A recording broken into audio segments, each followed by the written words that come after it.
I wish I never sleep and seize every single day. Spend time with my loved ones, family and friends. All I want for life is to be safe and sound. We're always here with you.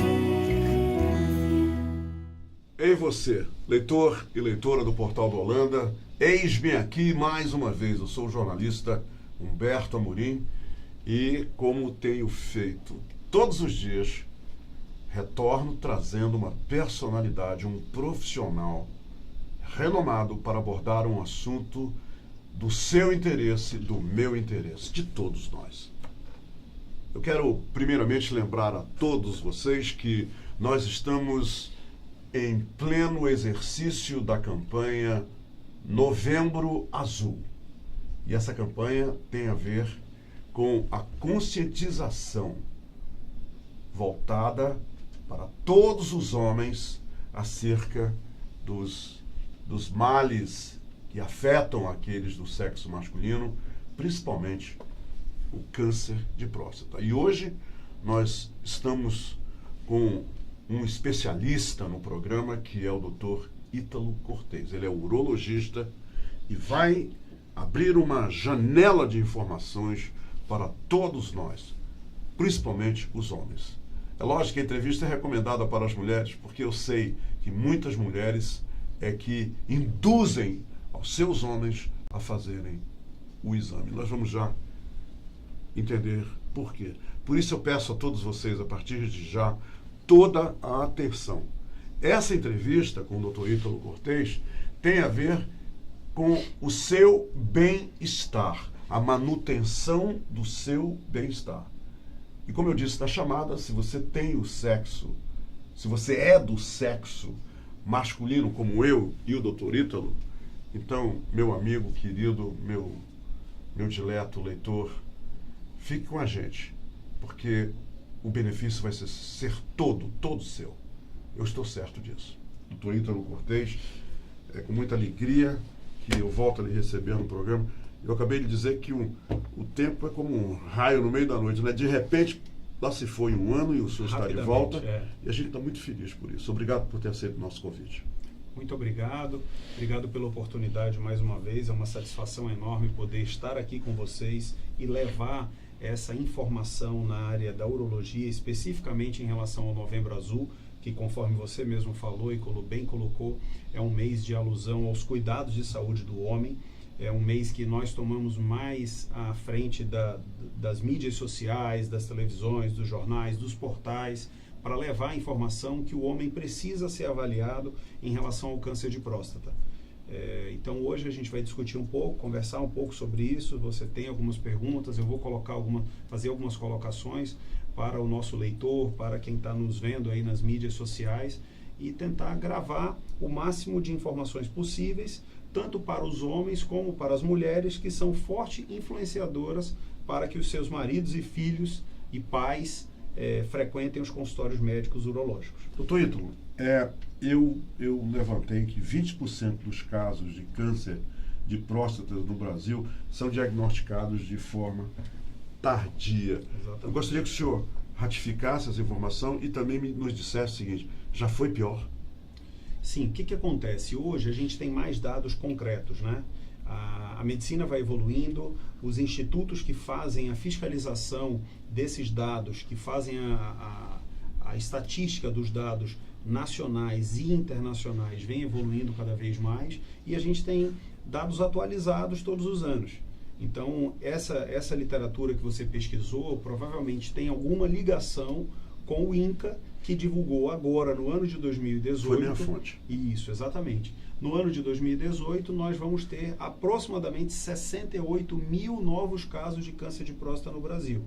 E especificamente do nosso estado, aqui no Amazonas, nós vamos ter aproximadamente 580 diagnósticos. Alguns já foram dados, porque nós estamos chegando já no final do ano, em novembro. E esse é o número real, doutor? Esse é um número aproximado? Real, aproximado. Esse é um número aproximado. Pode ser para mais. Chama Estimativa do INCA de 2018. Quando for no ano que vem, esses dados são concretos e atualizados e ficam lá no portal à disposição, né, no site à disposição, e a Sociedade Brasileira de Urologia divulga também para saber a realidade. É claro que nós temos algumas falhas no meio do caminho, porque nem todos os dados estimativos, como o nome fala, são dados reais, mas são muito próximos. Então, no ano de 2017, quando nós estivemos aqui, os dados estimativos eram de 62 mil novos casos no Brasil, e na realidade foi um pouquinho a menos. Diagnosticamos 64 mil novos casos de câncer no Brasil. Então, e esse número agora de 2018, ele vai ser muito próximo do que vai ser divulgado no ano que vem sobre a estimativa do câncer de próstata. E a gente sabe que é uma doença que tem matado cada vez mais, é uma doença agressiva, letal, né? Boa parte dos homens vai morrer de câncer de próstata e outros vão ter a doença e vão ser curados. O que a gente precisa é detectar precocemente... Quer dizer que o câncer de próstata tem cura, doutor? Tem cura. Dependendo de que fatores? Dependendo do estágio que a doença foi diagnosticada e das características pessoais de cada homem. Status de performance, né, que é uma coisa que influencia bastante. O que é o status de performance? É a saúde, é o bem-estar do paciente. Então a gente sabe que um homem que tem uma saúde boa, que tem um biofísico, um físico legal, tem condições adequadas de submeter a uma cirurgia, esse homem, se ele chega num estágio inicial da doença, a gente pode fazer um tratamento cirúrgico ou com radioterapia e daí a 5 anos dizer que esse homem está curado. Doutor Ítalo, agora, a antecipação da ajuda de um profissional como o senhor pode muito mudar essas estatísticas, não pode? Pode, porque a gente sabe que quando o paciente chega no estágio inicial, a gente pode abrir um leque de tratamento para eles. E hoje é uma novidade que a gente tem uma terapia chamada de observacional. Nem todos os cânceres de próstata são cânceres de próstata agressivos e que precisam de tratamento. Hoje, alguns pacientes com câncer de próstata, e isso é uma coisa que boa parte da população não sabe, não precisa submeter a cirurgia nem a radioterapia. São pacientes que nós vamos acompanhar, tá? São pacientes que a gente vai fazer o acompanhamento seriado. Alguns vão precisar fazer apenas PSA e outros vão precisar fazer biópsia e PSA anual ou semestral, dependendo do caso, para dizer se ele vai ter que fazer uma cirurgia em algum momento da vida dele. Eu conheço homens que já me declararam que fizeram o PSA e o índice está bem reduzido e por essa razão fogem do toque. Uma pergunta que não quer calar, doutor. Sim. O PSA, ele tem a mesma credibilidade sem o toque ou os dois juntos é que darão ao profissional, ao médico, o resultado de credibilidade necessário para o paciente? A sua pergunta é extremamente importante, tá? E válida. Eu vou responder da seguinte maneira: o PSA ele não é câncer específico. Então, para você que está nos assistindo em casa, está nos vendo aí nas mídias sociais, o PSA é um exame de sangue chamado antígeno prostático específico. A sigla é PSA porque ela é em inglês, é por isso que ela vem ao contrário. E ele é um exame de sangue que mede, entre aspas, a próstata, perdão. Quando a gente fala de PSA, a gente não está falando de um exame específico para câncer, Humberto. A gente está falando de um exame da próstata. Então, por exemplo, o paciente que tem uma infecção na próstata, chamada de prostatite, esse PSA pode subir e não ser câncer. E o paciente pode ter um PSA normal, tá? E ter um câncer de próstata. Por quê? Porque 15% dos homens com câncer de próstata não sofrem a alteração do PSA. Mais uma vez frisando que o PSA, que é o exame de sangue, não é específico para câncer. Entendeu? Então a sua pergunta tem total razão, a sua colocação é extremamente importante, é pertinente. Quer dizer, um exame valida o outro, é isso que eu estou dizendo? Eles se complementam. Tá? O toque complementa o PSA e vice-versa. É como se você tivesse um carro que tem motor, mas não tem direção. Doutor Ítalo, eu sou a favor do humor. Eu adoro o humor, até porque me leva a rir sem restrição. Mas eu vi uma pegadinha na televisão Uhum. que me deixou preocupado e eu queria saber a sua opinião. Eu vi uma pegadinha que colocam homens de uma certa idade, senhores de uma certa idade, numa sala, numa antessala, e da antessala surgem... Eles estavam ali para fazer um exame médico para um emprego. E o exame seria o toque retal. Tá. Eles não sabiam. E de repente eles começam a ouvir gritos e uma bagunça lá dentro do consultório médico, e sai um cara andando com dificuldade, e o médico sai e pergunta qual é o próximo que vai fazer o toque retal. Muito bem, lógico, nenhum dos senhores lá quiseram fazer, aí é que colocam as risadas todas, que eles se abandonam o local. Sim. E vão embora com medo que não vão fazer de jeito nenhum, que eles não precisam. Muito bem. Pegadinhas como essa contribuem negativamente para esse preconceito que toma conta Sim, no sem Brasil dúvida. da cabeça de muitos homens que têm o pavor do toque retal e também tem a questão de masculinidade. Exatamente. E tudo. Que outros fatores o senhor acha que contribuem para que muitos homens não se submetam ao toque retal por causa de preconceito? Eu acho que tem dois fatores muito importantes. O primeiro deles é a população masculina achar que o toque retal dói ou que ele vai mudar a masculinidade. Então é um exame que não dói, é um exame que ele é um pouco mais desconfortável no sentido de constrangimento, mas no sentido de dor ou de machucar o paciente, nada, zero. Né? A gente faz a E ele introdução. dura segundos, né, doutor? Ele dura de 5 a 10 segundos, dependendo do grau de dificuldade que a gente tenha de examinar a próstata do paciente. A próstata é uma glândula que ela tem uma consistência e uma característica mais ou menos pequena, como se fosse de uma ameixa ou de uma azeitona de grande tamanho. E alguns homens têm dificuldade, têm uma anatomia desfavorável para o exame. Então a gente demora um pouquinho mais Anatomia tempo. no sentido da localização. Da próstata. Esses homens, eles vão ter um exame um pouquinho mais demorado, coisa de 10 a 15 segundos no máximo. Mas o dedo do urologista, a gente utiliza uma luva até para prevenção de doenças, tanto do urologista para o paciente, como o contrário, de contaminação, e também para facilitar, porque a luva é elástica, quando você coloca a xilocaína para deslizar melhor no ânus e ele conseguir fazer um exame legal. A outra coisa, o exame, ele não muda o gênero e nem a masculinidade de nenhum homem. Até porque a masculinidade de nenhum homem está lá no canal retal. Não é isso. Eu acho que ela está muito mais na consciência, na cabeça, do que realmente num toque retal. É um exame rápido e indolor. E a segunda colocação, que é extremamente importante, que eu acho, é que boa parte dos homens tem medo de receber o diagnóstico da doença. E é esse outro lado... Especifique isso. O paciente que vai, ele já está desconfiado ou não? Ou ele só tem medo de Ele que o tem médico medo. diga, você está com um problema? O câncer de próstata é uma doença que ainda estigmatiza um pouco. Ela assusta. O nome câncer já é uma doença, qualquer que seja da tireoide, da mama, do testículo ou da próstata, o nome câncer já assusta o ser humano. Agora, Por quê? Porque no passado não se tinha cura para o câncer. Hoje nós já temos, não só para o câncer de próstata, como outras doenças também. e a história também que o câncer de próstata é o que mais mata homens, deve assustar muitos homens. Bastante. E que não Hoje a querem gente o sabe- diagnóstico também. não Você querem acha que pode ser diagnóstico. isso? Isso é outro fator que leva e que a gente precisa tirar esse mito, tirar esse tabu, desmistificar isso aí e fazer com que o médico, o paciente vá até o médico, procure o exame urológico para detectar essas doenças. E a outra coisa importante que a gente coloque é o seguinte: quando o homem vai no urologista, ele não vai no urologista só para examinar a próstata.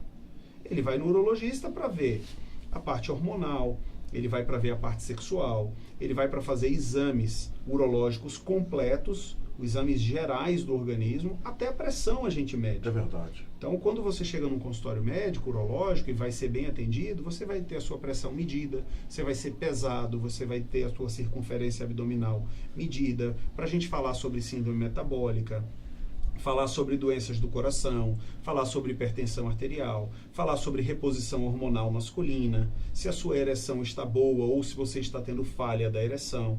Então, é um exame geral, não só da próstata. Isso é outra coisa que a gente precisa deixar claro para essas pessoas que estão nos assistindo, para que elas disseminem essa ideia nas suas confrarias, nas suas rodas reuniões de sociais, sociais com os outros amigos e parentes. Doutor Ítalo, um paciente que é diagnosticado com problemas na próstata, Certo. e que ele tenha que ser submetido à cirurgia ou à quimioterapia, até que ponto essas duas intervenções podem levar à impotência? Quer dizer, o camarada, a partir... Porque isso é uma pergunta... Isso é um assunto que eu já discuti com outros amigos. Certo. Esse medo da impotência, de a partir do tratamento, quimioterapia, cirurgia, impotência, Tá. é o seguinte, o que você nos fala Eu sobre queria isso? fazer uma colocação, antes até da gente partir para essa resposta, que é o seguinte: quando a gente fala em impotência, a gente está falando de disfunção erétil. O homem não conseguir ter o pênis duro para penetração na hora da relação sexual. Isso é o termo impotência. Alguns homens acham que impotência é infertilidade, que é não conseguir reproduzir. Ou seja, ele consegue ter a relação sexual, mas ele não consegue ter filhos. Ele se torna estéril. Então. Estéril, isso. Então, uma coisa é a infertilidade, que é não conseguir ter filhos, e a outra coisa é a impotência sexual. O que o Humberto está falando, para você que está nos assistindo, e que a gente precisa responder essa pergunta de uma maneira clara, a impotência é a falta da ereção, do endurecimento do pênis. Bem, vamos lá. Quando o homem é submetido a uma cirurgia de próstata para câncer de próstata, não para a cirurgia benigna da próstata, que é um outro assunto que a gente pode vir a falar outro dia, até 15% desses homens podem ficar impotentes. Por quê? Porque a próstata ela tem uma relação direta com os nervos que fazem a ereção. São nervos que vão chegar até o pênis, são chamados de nervos erigentes, e que a gente sabe que a ereção parte de um estímulo que é liberado óxido nítrico, que é um transmissor, lá do centro de ereção, lá no cérebro, lá dentro. Esse óxido nítrico vai chegar lá embaixo e vai fazer a dilatação do pênis para que tenha ereção. Se esses nervos forem cortados durante a cirurgia, seja por um problema técnico, ou seja porque o tumor está invadindo o nervo, esse homem fica impotente. Quantos por cento dele? Dependendo das mãos dos urologistas que vão estar operando, ou seja, quanto mais hábil o urologista, menos disfunção erétil o paciente tem, tá certo? Aproximadamente 15%. Tá? Então, esse é o número que a gente precisa mostrar, e a gente precisa dizer também que quanto antes o diagnóstico de próstata, do câncer de próstata, mais fácil fica para a gente curar esse paciente e não deixá-lo impotente. O senhor acha que as iniciativas de conscientizações masculina no Brasil, em geral, não são tímidas? Precisava haver mais agressividade? Porque, na verdade, e agora eu me toquei para uma coisa, o senhor veio aqui há um ano. Isso. E durante esse período nós não abordamos esse assunto aqui. Sim. Voltamos a abordar hoje, motivados, logicamente, pelo Novembro Azul. Exatamente. É uma impressão minha de que essas iniciativas de conscientização continuam tímidas em relação ao câncer de próstata envolvendo tantos homens? De certa maneira, sim. Quando a gente fala nos países subdesenvolvidos ou em desenvolvimento, como é o nosso país, a gente tem, de certa maneira, isso de uma maneira muito tímida, muito pequena, frente à população.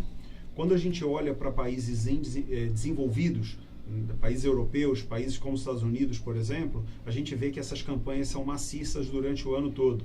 Se você já teve a oportunidade de viajar numa estrada nos Estados Unidos, você vê que tem aquele outdoor falando sobre o tratamento do câncer de próstata com robô. Hoje a gente não vê muito isso no Brasil.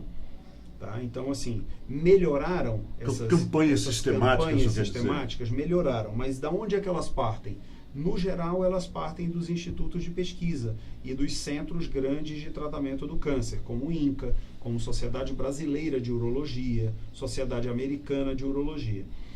Quando a gente avalia da parte da telecomunicação em geral, jornalismo, seja ele televisionado ou escrito, a gente vê que isso é ainda um pouco pequeno e que poderia melhorar mais. A gente poderia tocar mais no assunto durante outras épocas do ano, não só no Novembro Azul. Doutor Ítalo, incontinência urinária, dor pélvica e também dor ao fazer xixi, podem ser 3 sintomas que ligam a luz amarela para os homens que possivelmente, por não irem fazer o exame necessário, já podem ser sintomas de algum problema?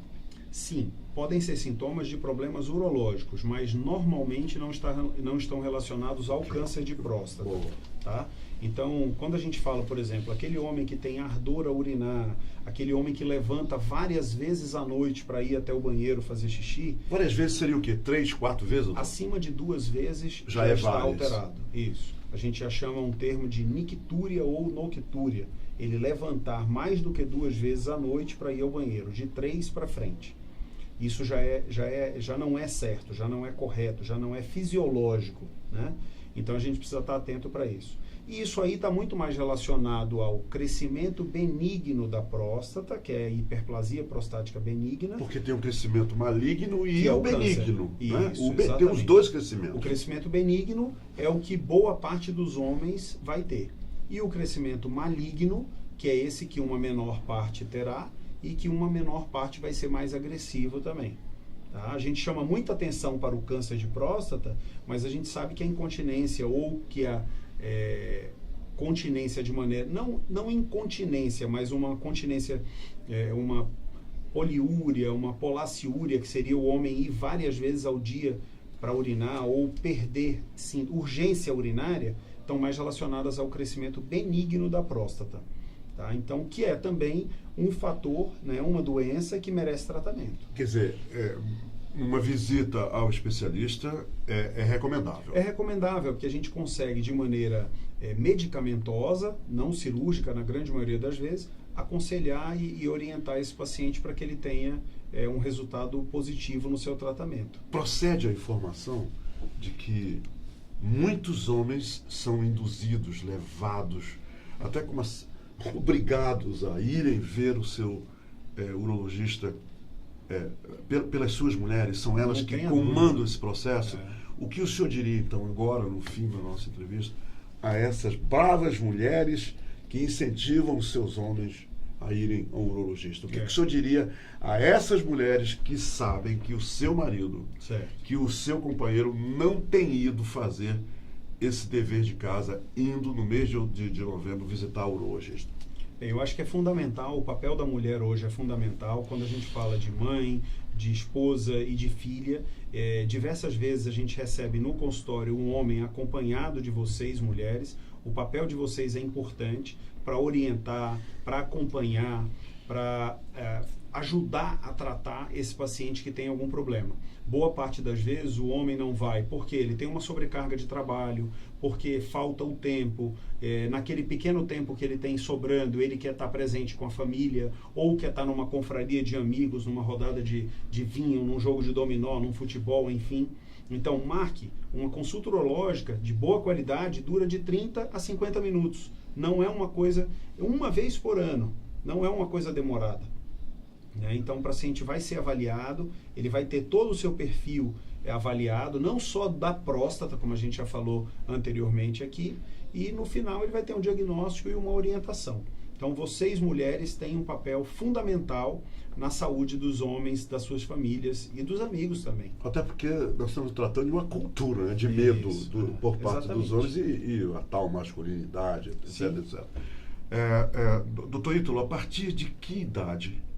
Continua sendo a partir de 40 anos ou mudou alguma coisa? Que mudou. O homem deve visitar um urologista? Mudou sim, eu até queria fazer uma colocação. Então, assim, respondendo a pergunta de maneira objetiva, a partir dos 45 anos de idade, para os homens que têm histórico de câncer familiar na família, fazem parte da raça negra, ou seja, afrodescendentes, e têm obesidade. São gordos, muito gordos, né? Então, a gente sabe que esses 3 fatores são os principais. Então, que a partir dos 45 anos de idade, para esses 3 fatores. para aqueles que não têm nenhum desses 3 fatores, acima dos 50 anos de idade. Tá? Isso mudou de 2013 para cá por uma diretriz americana. Mas pode ser que no futuro ela volte atrás para os 40 anos de idade. Nós já estamos vendo isso nos trabalhos mais recentes, porque 6 a 7% dos homens que mudaram a faixa etária e não avaliam mais entre 40 e passam a avaliar com 45 anos, estão tendo seus diagnósticos mais agressivos do câncer de próstata. Então, isso foi por uma questão comercial nos Estados Unidos, houve a mudança, o Brasil acatou essa mudança, mas pode ser que no futuro ela volte atrás aos 40 anos de novo. Doutor, Tá o senhor mencionou homens da raça negra. Qual é o olhar? Qual foi o olhar que levou a essa conclusão em relação aos homens negros? Nós temos estudos mundiais demonstrando que os negros eles têm 6 vezes mais chance de desenvolver o câncer de próstata. Tá? Isso aí é por uma questão genética. A ascendência deles de países africanos. Tá? Isso não é racismo, não é preconceito. É científico de forma alguma. isso, não é? Isso é totalmente científico. Tá? Isso está na literatura, ninguém está inventando isso foi estudado. E nós sabemos que os índios têm um índice menor de câncer de próstata. Pelo mesmo fator genético, então. Eu tenho um slide que eu posso te passar para a gente colocar isso depois, publicar, que ele fala que 1 a cada 167 homens brancos, 1 a cada 270 homens negros e 1 a cada 56 índios terão câncer de próstata. Muito interessante. Né? Então, assim, é um número bem interessante para deixar aí para essa análise. Doutor Ítalo Cortez, muito obrigado pela Muito entrevista, obrigado. em nome de todos nós do Portal do Holanda. E eu vou lhe prometer uma coisa. Em 2019, o senhor virá aqui, antes de novembro. O senhor virá aqui. Vamos fazer aí com todas as. Nós vamos agora abordar mudar alguns temas exatamente diferentes, não só do câncer de próstata, falar Sem sobre dúvida. outras coisas, de conscientização, de cuidados com a saúde masculina. Muito bem. Humberto, obrigado pela oportunidade, obrigado a toda a sua equipe do Portal do Holanda pela oportunidade de estar aqui mais uma vez.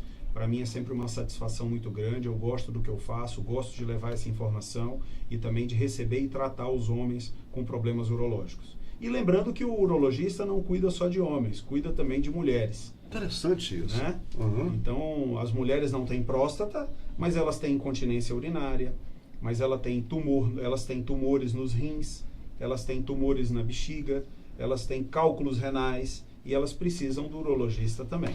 Que legal essa revelação. Doutor Ítalo, meu amigo querido. Satisfação enorme, Muito tá? obrigado. Muito obrigado Aproveito para lhe pela desejar oportunidade. que já estamos chegando no Natal. Feliz Natal para o senhor, sua família, Muito obrigado. seus pacientes e todos os seus colaboradores. Amém. Se Deus quiser, e para você também de uma maneira muito especial. Muito obrigado.